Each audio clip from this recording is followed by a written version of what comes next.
अब जब हम वंदे मातरम का नाम लेते हैं तो वही भावना हमारे दिल में उजागर होती है। जब हम वंदे मातरम का नाम लेते हैं तो हमें उस पूरे इतिहास की याद आती है जो स्वतंत्रता संग्राम का इतिहास था, उसकी पीड़ा, उसका संघर्ष, उसका साहस, उसकी नैतिकता, उसका जो बल था कि ब्रिटिश साम्राज्य उसके सामने झुका। अध्यक्ष महोदय, वंदे मातरम उस आधुनिक राष्ट्रवाद की अभिव्यक्ति है जिसने भारत के लोगों को एक राजनीतिक और नैतिक आकांक्षा से जोड़ा, जिसने भारत के लोगों को एक साझा नियति के उत्तराधिकारी, एक साझा भविष्य के निर्माता के रूप में देखा। लेकिन आज की ये बहस मुझे कुछ अजीब सी लग रही है। जैसे मैंने कहा, ये गीत देश की आत्मा का हिस्सा बन चुका है। 150 सालों से देशवासियों के दिलों में ये गीत बस चुका है।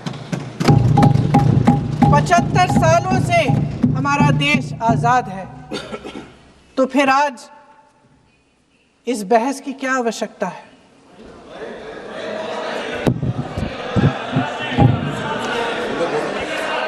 हमारा यहाँ मकसद क्या है? जनता से हमें दिया गया दायित्व, जनता का विश्वास, उनके प्रति हमारी जिम्मेदारी, हम किस तरह से इसका इस्तेमाल कर रहे हैं, हमें ये सोचना चाहिए। क्योंकि अब इस मोड़ पर हम इस सदन में अपने राष्ट्रगीत पर भी बहस करेंगे। आपने बहस मांगी है, आपने बहस मांगी है। आप तो इलेक्टोरल रिफॉर्म्स की बहस नहीं मांग रहे थे कि जब तक हम इस पर बहस नहीं करेंगे तब तक उस पर बहस नहीं होगी। इसकी वजह क्या है? इसकी वजह क्या है? हम आज यहाँ ये बहस क्यों कर रहे हैं? हमारा राष्ट्रगीत है, इस पर क्या बहस हो सकती है? हम ये बहस यहाँ आज 2 वजहों से कर रहे हैं। पहला कि बंगाल का चुनाव आ रहा है, हमारे प्रधानमंत्री अपनी भूमिका निभाना चाहते हैं उसमें। और दूसरी वजह ये है, ये मकसद है, पुरानी मकसद इनकी, अध्यक्ष महोदय, कि जिन्होंने स्वतंत्रता की लड़ाई लड़ी, जिन्होंने देश के लिए बड़ी बड़ी कुर्बानियां दी, उन पर सरकार नए आरोप लादने का मौका चाहती है। देश का ध्यान फिर से जनता के ज्वलंत मुद्दों से भटकाना चाहती है। यही एक मकसद है आपका। आपका मकसद है कि हम फिर से उसी अतीत में मंडराते रहें, उसी की तरफ हम देखते रहें जो हो चुका है, जो बीत चुका है, क्योंकि ये सरकार वर्तमान और भविष्य की ओर देखना ही नहीं चाहती। वे इस काबिल ही नहीं रही। सच्चाई ये है अध्यक्ष महोदय कि आज मोदी जी वह प्रधानमंत्री नहीं रहे जो एक समय में थे। सच ये है कि ये दिखने लगा है, उनका आत्मविश्वास घटने लगा है, उनकी नीतियां देश को कमजोर कर रही हैं। और मेरे सत्ता पक्ष के साथी चुप इसलिए हैं क्योंकि अंदर अंदर से वे भी इस बात से सहमत हैं। आज देश के लोग खुश नहीं हैं अध्यक्ष महोदय, परेशान हैं, तमाम समस्याओं से घिरे हुए हैं, तमाम समस्याओं से घिरे हुए हैं, और उन समस्याओं का हल आप निकाल नहीं रहे हैं। हाँ ठीक है, उसका भी बोल लेंगे, समय आएगा तो उसका भी बोल लेंगे, बल्कि कल समय आ रहा है, चुनाव पे चर्चा होगी, उस पे भी बोलेंगे। अध्यक्ष महोदय, इनके भी अपने लोग दबी जबान में कहने लगे हैं कि सारी सत्ता को केंद्रित करने से देश का नुकसान हो रहा है। इस बीच अगर हम अतीत की बातें नहीं करेंगे तो कौन सी बातें करेंगे? ये किसी और बात के काबिल ही नहीं है, सिर्फ ध्यान भटकाना है जनता का। इसलिए आज हम वंदे मातरम पर चर्चा कर रहे हैं। वंदे मातरम देश के कण कण में जीवित है, इस पर बहस नहीं हो सकती। लेकिन चलिए, आपने बहस मांगी आप बहस करना चाहते हैं, बहस करते हैं। आज इस चर्चा को प्रधानमंत्री जी ने शुरू किया, उन्होंने भाषण दिया और इसको कहने में कोई झिझक नहीं है कि भाषण अच्छा देते हैं, थोड़ा सा लंबा लेकिन भाषण अच्छा देते हैं। सिर्फ एक कमजोरी है, अगर आप इजाजत दें तो मैं बोलूं, एक कमजोरी है। हाँ, उसी पे बोल रहे हैं, वंदे मातरम पे बोलो आप। अब सर मैंने तारीफ कर ली, आज थोड़ा और विषय वंदे मातरम का है तो हम वंदे मातरम पर ही रखें, ठीक रहेगा सर। ये वंदे मातरम पे ही है सर। आपने प्रधानमंत्री जी को सुना था, अब तो शुरू नहीं हुए। सर। भाषण बहुत अच्छा देते हैं लेकिन तथ्यों के मामले में कमजोर पड़ जाते हैं, बहुत कमजोर। इसमें भी एक कला होती है कि तथ्यों को किस तरह से जनता के सामने रखा जाए। मैं तो नहीं हूं, जनता की प्रतिनिधि हूं, कलाकार तो नहीं हूं। इसीलिए मैं भी सदन के सामने कुछ तथ्य रखना चाहती हूं, लेकिन सिर्फ तथ्य के रूप में रखना चाहती हूं।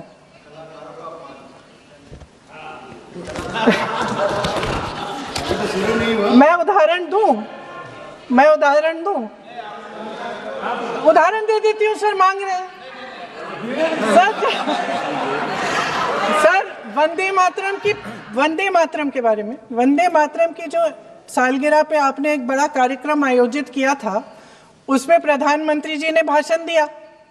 उसमें उन्होंने कहा कि 1896 में पहली बार गुरुदेव रविंद्रनाथ टैगोर ने ये गीत एक अधिवेशन में गाया।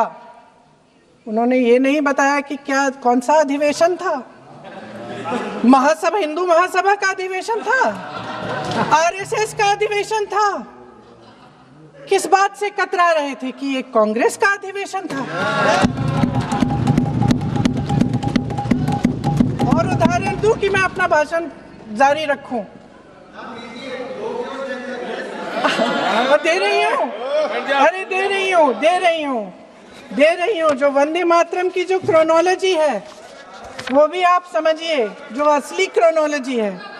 1875 में महाकवि बंकिम चंद्र चट्टोपाध्याय ने इस गीत के पहले दो अंतरे लिखे, जो आज हमारे राष्ट्रगीत घोषित हुए हैं, मतलब जो घोषित हुए थे और जिसको हम आज अपना राष्ट्रगीत कहलाते हैं।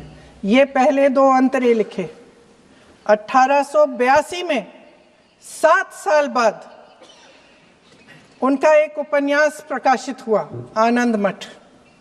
उस उपन्यास में यही कविता उन्होंने प्रकाशित की, लेकिन इसमें 4 अंतरे जोड़ दिए। 1896 में कांग्रेस के अधिवेशन में गुरुदेव रविंद्रनाथ टैगोर ने पहली बार ये गीत गाया। 1905 में बंगाल के विभाजन के खिलाफ आंदोलन के समय वंदे मातरम जनता की एकता की गुहार बनकर गली गली से उठा। गुरुदेव रविंद्रनाथ टैगोर जैसे महान स्वतंत्रता सेनानी इस गीत को खुद गाते हुए बंगाल की सड़कों पर उतरे। विद्यार्थियों से लेकर किसानों तक, व्यापारियों से लेकर वकीलों तक, हर कोई ये गीत गाने लगा। इस गीत की शक्ति को समझिए। ब्रिटिश साम्राज्य इसको सुनकर कांपता था और हमारे देशवासी इसको सुनकर वह मन बनाते थे, वह हिम्मत बनाते थे कि इस भयंकर साम्राज्य के खिलाफ सत्य और अहिंसा के नैतिक हथियारों को लेकर शहीद होने की तैयारी करते थे। ये गीत मातृभूमि के लिए मर मिटने की भावना को जगाता है। इस गीत की शक्ति ये है, इस गीत का हमारे देश से जुड़ाव ये है। लेकिन 1930 के दशक में हमारे देश में जब सांप्रदायिक राजनीति उभरी, तब ये गीत विवादित होने लगा। 1937 में, अब ये मैं दूसरा उदाहरण देने वाली हूँ क्योंकि प्रधानमंत्री जी ने अपने भाषण में इसका उल्लेख किया और गलत किया, इसीलिए मैं इसके जो सच्चे जो तथ्य हैं वो आपके सामने रख रही हूँ। 1937 में नेताजी सुभाष चंद्र बोस कांग्रेस का अधिवेशन कलकत्ता में होने जा रहा था, उसका आयोजन कर रहे थे। तो जो मोदी जी ने पत्र सुनाया सदन में 20 अक्टूबर का और कहा कि जवाहरलाल नेहरू जी ने नेताजी को ये चिट्ठी लिखी और ये कहा कि इस पर चर्चा होनी चाहिए, उससे पहले 3 दिन पहले नेताजी सुभाष चंद्र बोस ने पंडित जवाहरलाल नेहरू को एक चिट्ठी लिखी थी, जिसका जिक्र आपके प्रधानमंत्री ने नहीं किया। और इस चिट्ठी में सुन लीजिएगा,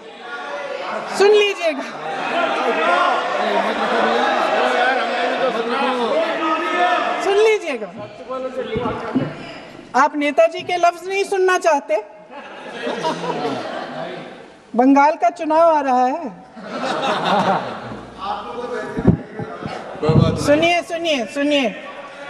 सुनिए। हाँ, कोई बात नहीं, हम तो देश के लिए हैं, हम देश के लिए हैं। आप चुनाव के लिए हैं, हम देश के लिए हैं।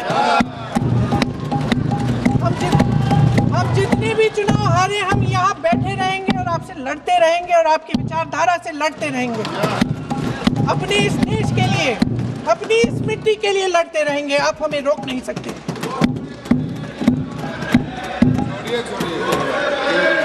सुन लीजिए सुभाष चंद्र बोस जी ने क्या कहा, सुन लीजिए। My dear Jawahar, reference Vande Mataram. We shall have a talk in Calcutta and also discuss the question in the working committee if you bring it up there. I have written to Dr. Tagore to discuss this matter with you when you visit Santi Niketan.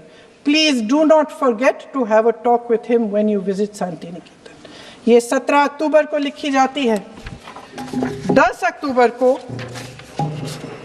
Nehru ji इसका जवाब देते हैं और और 20 अक्टूबर को, हाँ ठीक है, 20 अक्टूबर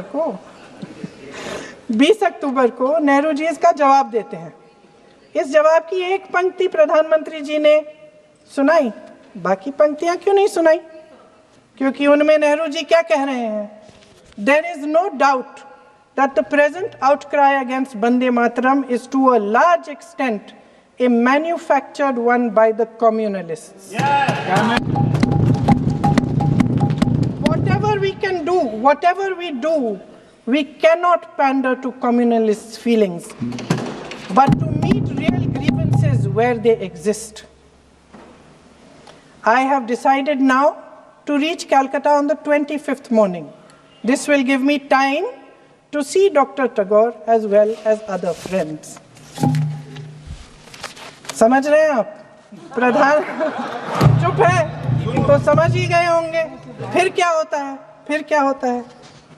फिर नेहरू जी कलकत्ता जाते हैं और गुरुदेव जी से मिलते हैं और उसके अगले दिन गुरुदेव जी एक चिट्ठी लिखते हैं, जिसमें वो लिखते हैं, अंग्रेजी में चिट्ठी है, उसका एक अंश मैं आपको हिंदी में बता देती हूँ, जिसमें गुरुदेव जी कहते हैं कि जो 2 अंतरे हमेशा गाए जाते थे, उनका महत्व इतना गहरा था कि उस हिस्से को कविता के शेष हिस्से तथा पुस्तक के उन अंशों से अलग करने में उन्हें कोई कठिनाई नहीं थी।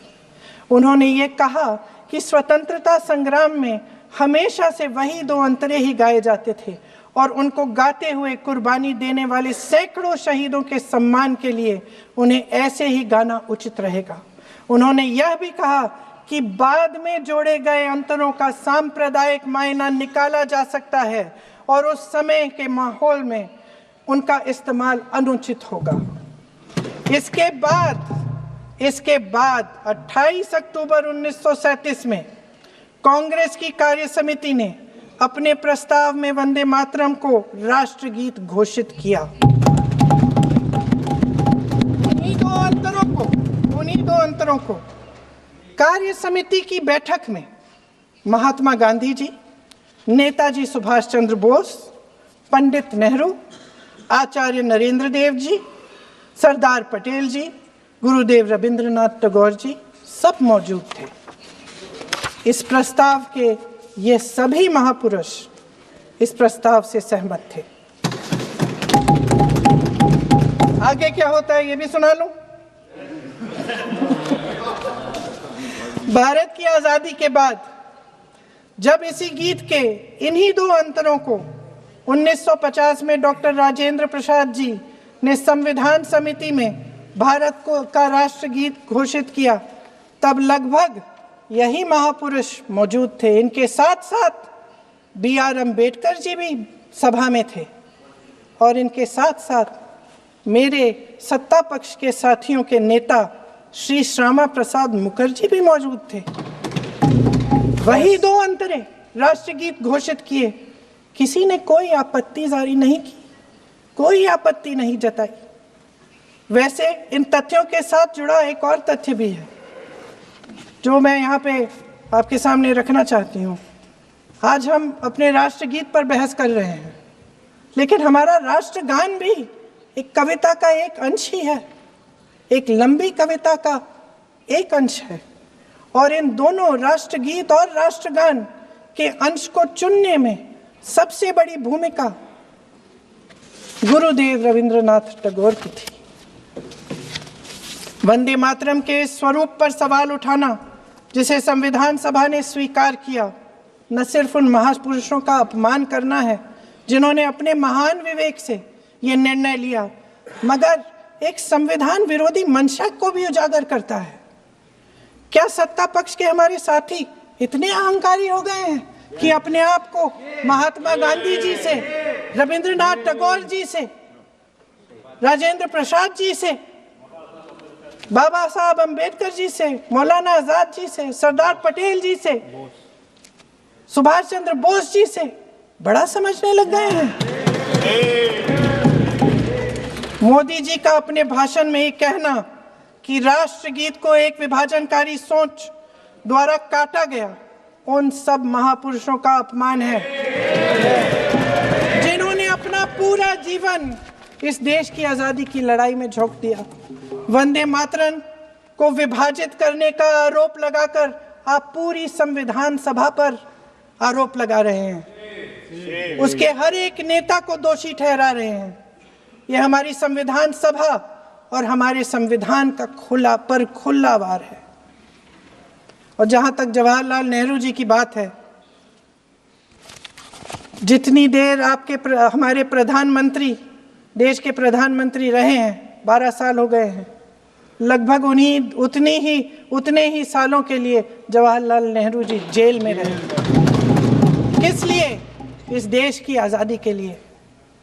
उसके बाद 17 साल के लिए प्रधानमंत्री रहे। आप बड़ी आलोचना करते हैं इनकी, लेकिन अगर इन्होंने इसरो नहीं बनाया होता तो आज आपका मंगलयान नहीं होता। अगर DRDO नहीं बनाया होता तो तेजस नहीं बनता। अगर IIT और IIM नहीं बनाए होते तो हम आज IT में आगे नहीं होते। अगर एम्स नहीं बनाया होता तो हम कोरोना की जब बड़ी चुनौती का सामना कैसे करते? हाँ, वही बना कुछ भी। इसका मतलब है इस मुद्दे का जवाब नहीं है आपके पास है? अगर इन्होंने BHEL, गेल, सेल, भाखड़ा नंगल ये सब नहीं बनाया होता जो आप सब बेच रहे हैं, तो ये विकसित भारत कैसे बनता? और मत कहिए बाकी। पंडित जवाहरलाल नेहरू इस देश के लिए जिए। सुन लीजिए, बाकी भी बेच देंगे। पंडित जवाहरलाल नेहरू इस देश के लिए जिए और देश की सेवा करते करते उन्होंने दम तोड़ा। फिर भी सुन लीजिए, मेरी एक सलाह ले लीजिए। सर, मैं आपके माध्यम से सलाह दे रहे हैं, हम छोड़ना नहीं। सर, मैं आपके माध्यम से एक सलाह दे देती हूँ। हमारे प्रधानमंत्री महोदय 12 सालों से इस सदन में हैं, मैं मात्र 12 महीनों से हूँ। फिर भी छोटी सी सलाह है, उन्होंने अभी हाल ही में चुनाव था कुछ महीनों पहले, उन्होंने एक सूची निकाली थी कि विपक्षी दलों ने और विपक्ष के नेताओं ने कितने अपमान किए हैं इनके, और उसमें शायद 90-99 ऐसे उन्होंने अपमानों की सूची बनाई थी।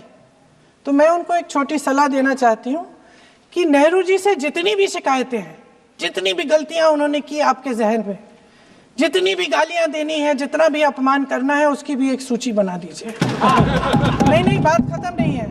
999 अपमान, 9,999 अपमान, सूची बना दीजिए और फिर हम एक समय निर्धारित करते हैं। जैसे हमने 10 घंटे आज वंदे मातरम पर हमने बहस किया है ना, उस तरह से हम अध्यक्ष महोदय जी से पूछेंगे, एक समय निर्धारित करेंगे, 10 घंटे, 20 घंटे, 40 घंटे, जितने घंटों में आपकी ये शिकायत पूरी हो जाए, माननीय सदस्य आप शांत हो जाएं और हम बहस कर लेंगे। लेकिन इस सदन का कीमती समय, जिसके लिए हमें यहाँ पे जनता ने भेजा है, जैसे हमें जनता की समस्याओं को हल करने के लिए चर्चा करनी चाहिए, इस्तेमाल करना चाहिए, उसको एसी के लिए इस्तेमाल करिए। उसके बाद जैसे अंग्रेजी में कहते हैं ना, जैसे अंग्रेजी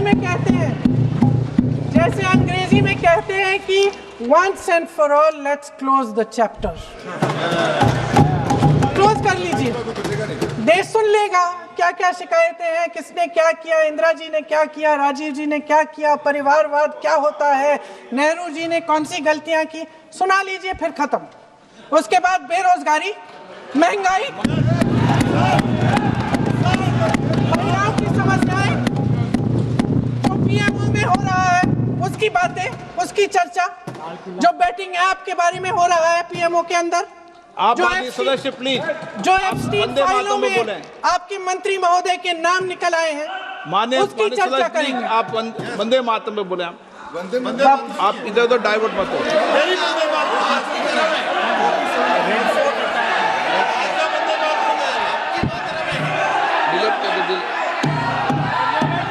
क्या हो गया? आप 1 मिनट, हाँ कर दो। क्या हो गया? अंत में चिड़ी गए।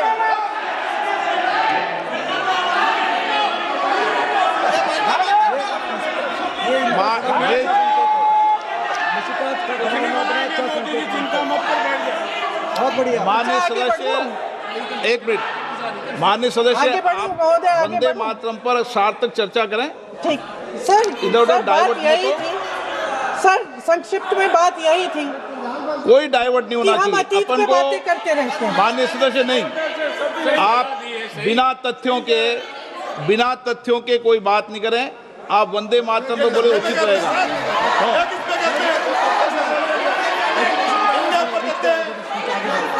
मैंने प्लीज, अध्यक्ष महोदय, मैं आपकी बात मानती हूँ, लेकिन बिना तथ्य के बहुत सालों के लिए ये हम पर आरोप डाल रहे हैं। हम चुपचाप सुनते हैं, इनको भी थोड़ी सी संतुलन होनी चाहिए, सुनने की थोड़ी सी हिम्मत होनी चाहिए। ये राजनीति है, हम बोलेंगे, आप वंदे मातरम बोलें।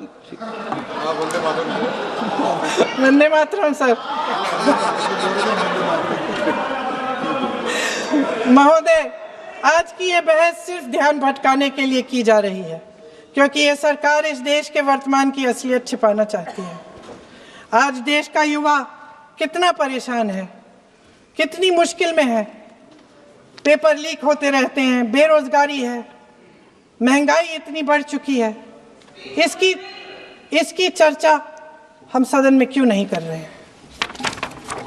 आरक्षण के साथ जो हो रहा खिलवाड़ है, उसकी चर्चा हम यहाँ क्यों नहीं कर रहे हैं?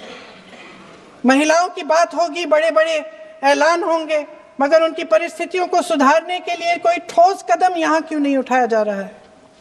इन्हीं दरवाजों के बाहर खड़े होकर पत्रकार तरह, आपने कहा कि आरोप मत लगाइए बगैर तथ्य के, तो मैं बोलूं कि नहीं बोलूं? नहीं, बिल्कुल नहीं।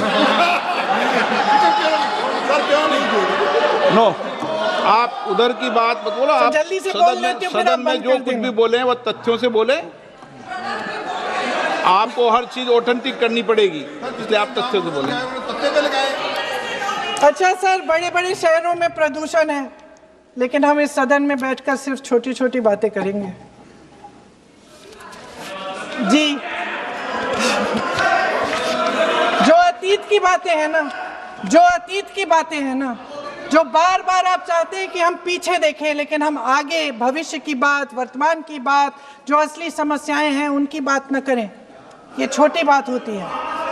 आप में हिम्मत है तो भविष्य की बात करिए, हिम्मत है तो बात करिए कि बेरोजगारी क्यों है, कि पेपर लीक क्यों होते हैं। बना के आए हो। आप चेयर को एड्रेस करें। आपको अच्छा, खत्म कर लेती हूँ, चेयर खत्म के कर एड्रेस लेती करो हूँ। आप। अध्यक्ष महोदय जी, अध्यक्ष महोदय जी, सच्चाई ये है कि इनका शासन दमन का शासन है। इनकी राजनीति दिखावे की राजनीति है, इवेंट मैनेजमेंट की राजनीति है, चुनाव से चुनाव तक राजनीति है, तरह तरह के ध्यान भटकाने वाले मुद्दों की राजनीति है। वंदे मातरम इस देश की उन्हीं उम्मीदों की गुहार है जिन्हें आपका शासन हर रोज ठुकरा रहा है। आज भी सरहद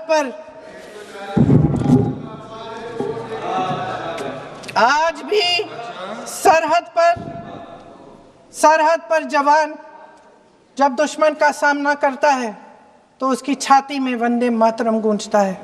आज भी जब हमारा खिलाड़ी अंतर्राष्ट्रीय खेलों में जाता है तो उसके दिल की धड़कन में वंदे मातरम होता है। आज भी इस देश के करोड़ों देशवासी जब अपने राष्ट्र ध्वज को फहराते हुए देखते हैं तो उनकी जबान पर वंदे मातरम, वंदे मातरम, वंदे मातरम आता है। कांग्रेस के हर एक अधिवेशन में 1905 से लेकर आज तक सामूहिक तौर पर वंदे मातरम गाया जाता है। आपके अधिवेशनों में गाया जाता है कि नहीं, ये बताइए। अपने देश की आत्मा के इस महामंत्र को विवादित करके आप एक बहुत बड़ा पाप कर रहे हैं। इस पाप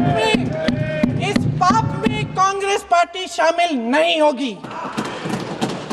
ये राष्ट्रगीत वंदे मातरम हमेशा से हमें प्यारा है, हमेशा से हमारे लिए पवित्र रहा है और हमेशा के लिए हमारे लिए पवित्र रहेगा। धन्यवाद।